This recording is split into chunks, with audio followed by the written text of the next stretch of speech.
What happens when the government of the United States stares down a unanimous 9-0 Supreme Court decision and treats it like a suggestion instead of the law of the land?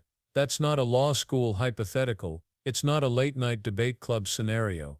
It's the real question raised in a tense hearing when Senator Chris Van Hollen pressed Secretary Noem on whether her department was actually following the court's order to bring back a man the justices said had been unlawfully deported. The first minute of this exchange felt less like a committee hearing and more like a stress test on the Constitution itself, because if a unanimous ruling from the highest court doesn't bind the executive branch, then the guardrails of the republic start to look optional. That's where this story begins, and the twists that follow tell us everything about due process power and the fragile line between rhetoric and the rule of law. The senator began with what seemed like a simple question. Senator Van Hollen. Thank you, Madam Chairman. Madam Secretary, it's good to see you. Good to see you too. And I was glad to see in your recent testimony that you reaffirmed your obligations to uphold the Constitution of the United States. And I understand you had an exchange with Senator Murphy on the Abrego-Garcia case. And so I'm just going to put the question directly to you. Are you or DHS doing anything to comply with the 9-0 Supreme Court order to facilitate his return to the United States? Just yes or no.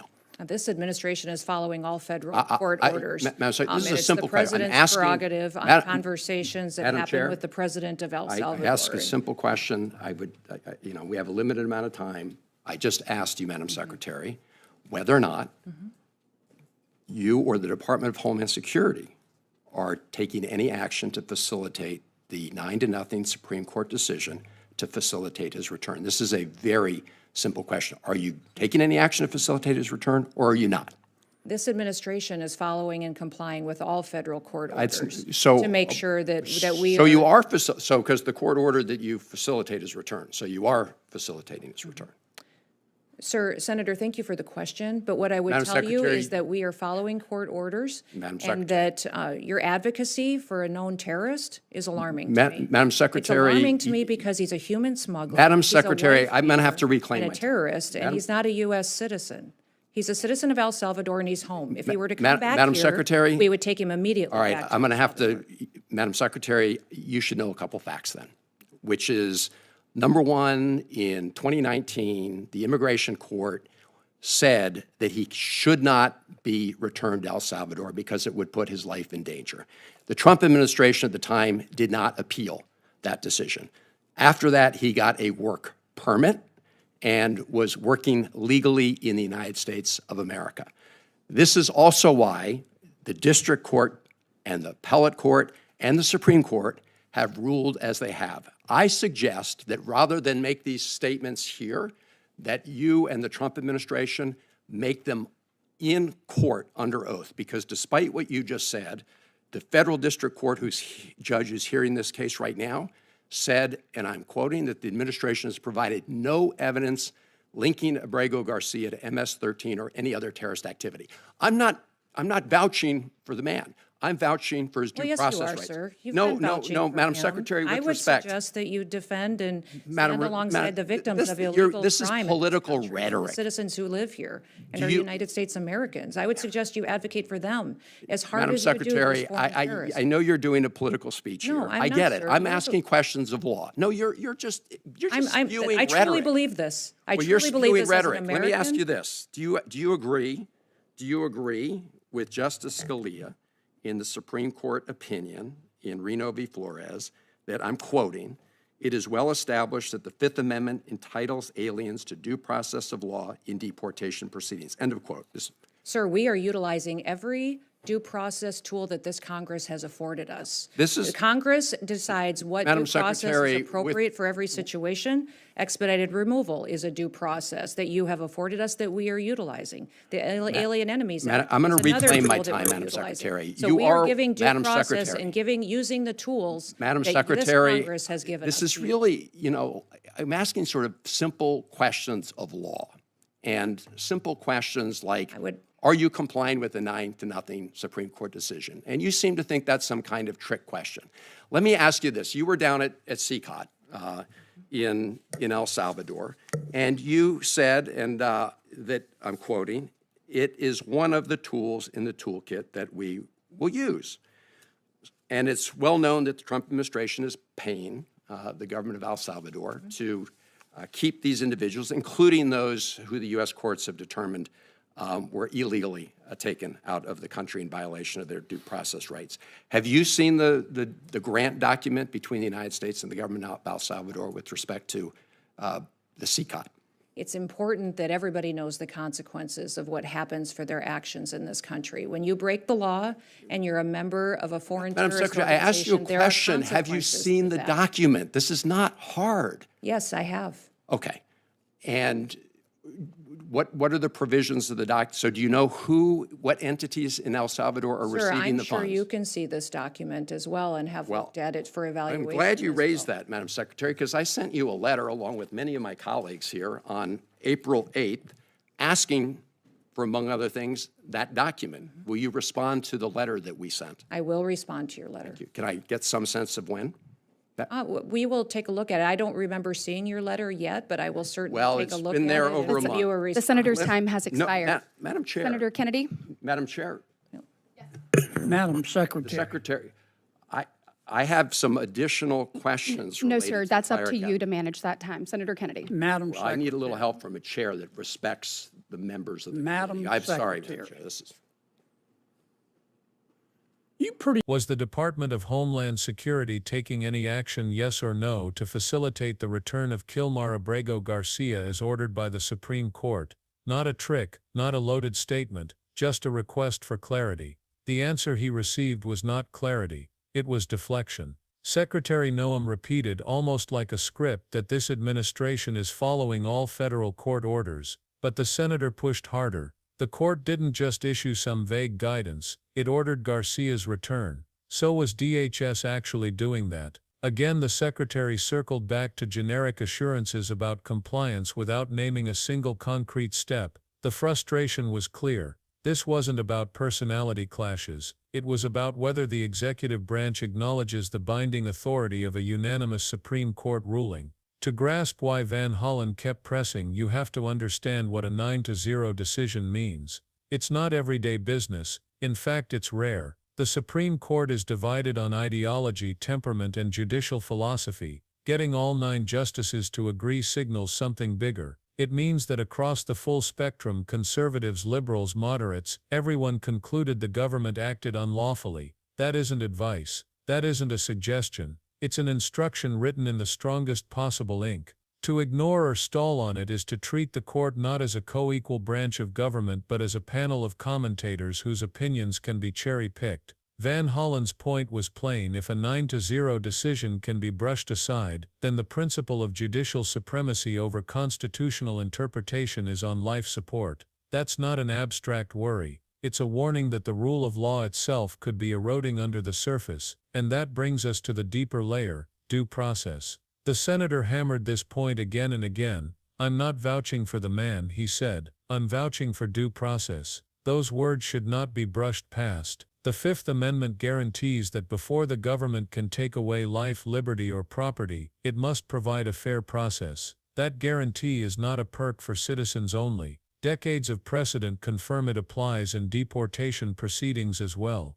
Reno vs. Flores, a case the senator cited directly, made that crystal clear. Justice Scalia himself wrote that even non-citizens are entitled to due process protections when facing deportation. The court's logic was straightforward. The Constitution sets minimum standards the government must meet when wielding its immense power. Without those standards, deportation becomes arbitrary exile. With them, the government must justify its actions in a court of law, not just in press releases. But this isn't just about doctrine. Behind every legal principle stands a human being. Abrego Garcia wasn't some ghost on paper. At one point he had a work permit and was employed legally inside the United States. Immigration judges had already ruled that returning him to El Salvador would put his life in danger. The prior administration didn't appeal that decision. Then came the removal that courts later ruled unlawful. That chain of events shows why due process matters. Deportation is not an administrative slip. It can fracture families, uproot lives, and send people into direct harm. When courts conclude that a removal was wrongful and order a return, they aren't indulging in technicalities. They're correcting a violation of someone's dignity and safety. Van Hollen's insistence on compliance was rooted in this truth. You don't have to like the person to recognize that his right to a fair process protects all of us. Instead of grappling with that, Secretary Noem reached for a different playbook. At one point she accused Van Hollen of advocating for a known terrorist. It was a striking moment not just for its sharp tone but for its strategic purpose. When the argument shifts from "are you following a Supreme Court order" to "why are you defending a terrorist?" the frame of debate changes completely. It becomes less about government accountability and more about suspicion and fear. But here's the problem: the district court handling Garcia's case made clear that the government had provided no evidence linking him to MS-13 or any terrorist organization. None. The accusation didn't rest on legal proof, it rested on rhetoric. By invoking terrorism, Noem attempted to flip the narrative, to recast a due process question as a national security outrage. It's a tactic designed to silence debate, but in this case it only underscored the absence of evidence. This moment highlights something bigger than one heated exchange. It exposes the tension between branches of government. Congress has the power to oversee, question, and demand accountability. The courts have the power to interpret and order compliance with the law. The executive has the responsibility to enforce. When the executive starts acting as though judicial orders are negotiable, the balance begins to collapse. Van Hollen's demand for the administration to produce documents such as agreements with El Salvador regarding detention centers and cooperation was about more than paperwork. It was about oversight. If the administration is truly complying with the court, transparency should be easy. If it isn't, stonewalling becomes the tell. That's why the unanswered letter from April mattered. That's why repeated evasions matter, because silence in the face of a court order isn't neutral, it's dangerous. Now step back from the personalities. What's at stake here is the architecture of constitutional government. Congress writes the laws, the judiciary interprets them and resolves disputes, the executive enforces. Each branch is meant to check the others, not ignore them. If the executive can pick and choose which unanimous court orders to implement, then judicial authority becomes symbolic rather than binding. The separation of powers, designed as the backbone of American governance, phrased thread by thread. Van Hollen's questioning wasn't just about Garcia, it was about preventing that unraveling before it turns into precedent. Because once a government realizes it can sidestep a 9-0 ruling with impunity, what stops it from sidestepping 5-4 rulings, or ignoring injunctions altogether? The slope from selective compliance to outright disregard is steeper than it looks. And here's the critical reminder: due process is not about sympathy, it's not about liking or disliking the person involved, it's about the principle that the government must follow rules when exercising its power. Today it's a non-citizen facing deportation, tomorrow it could be a citizen facing detention, a journalist facing investigation, or an activist facing surveillance. Once exceptions are carved out, they expand outward. The shield of due process shrinks, the sword of arbitrary power grows. That's why Van Hollen's insistence, "I'm not vouching for him, I'm vouching for due process," should ring in everyone's ears. The Constitution doesn't only protect the popular or the powerful, it protects everyone. If it stops protecting one, it stops protecting all. This is also about transparency. The senator asked directly, had the secretary seen the grant document between the U.S. and El Salvador regarding the detention facilities? She admitted she had. So why not disclose it to Congress as requested? Why delay? If the executive is acting in good faith, compliance with oversight is not a burden, it's part of the job. The refusal to share, the insistence that Congress can simply find it elsewhere, points to a deeper problem. Transparency isn't optional when enforcing a court order. Without it, the public can't evaluate whether the government is living up to its constitutional obligations, and that's why oversight hearings exist in the first place. So what should we, as citizens watching this exchange, take away? First, understand what a unanimous Supreme Court decision signals. It's the strongest possible expression of judicial authority. To ignore it is to question whether the rule of law still means what we think it means. Second, remember that due process is not charity, it's a constitutional guarantee. If it can be stripped from one person, it can be stripped from anyone. Third, recognize the human consequences. These aren't abstract doctrines, they are decisions that determine whether someone lives in safety or fear, with family or in exile. Fourth, beware of rhetoric. Labeling someone a terrorist without evidence is not an answer to a constitutional question, it's a distraction. And fifth, defend institutional integrity. A republic depends on each branch of government respecting its role. Congress oversees, courts rule, executives comply. Break that chain, and the whole structure weakens. This hearing wasn't about political theater, it was about whether the promises embedded in the Constitution still function in practice, whether the courts can check the executive, whether Congress can demand answers, whether citizens can trust that the phrase rule of law isn't just a slogan but a living commitment. That's why it matters that you pay attention. That's why it matters that you demand transparency. And that's why it matters that you share these stories, not because they're dramatic, but because they reveal where the system is being tested. So here's what you can do. Read the court's opinion, it's public. Ask your representatives what they're doing to ensure compliance with it. Expect clear answers, not evasions. And most importantly, remember that defending due process and institutional integrity is not optional. It's the foundation of freedom. The moment we accept selective compliance, we accept selective rights. And once rights are selective, they are no longer rights at all. If you believe in law and order, then you should be the first to insist that the law is applied equally, not selectively. That's what this story is about. It's not about one senator or one secretary. It's about whether the rule of law still binds power in America. If this matters to you, join the conversation, stay informed, and help spread the word.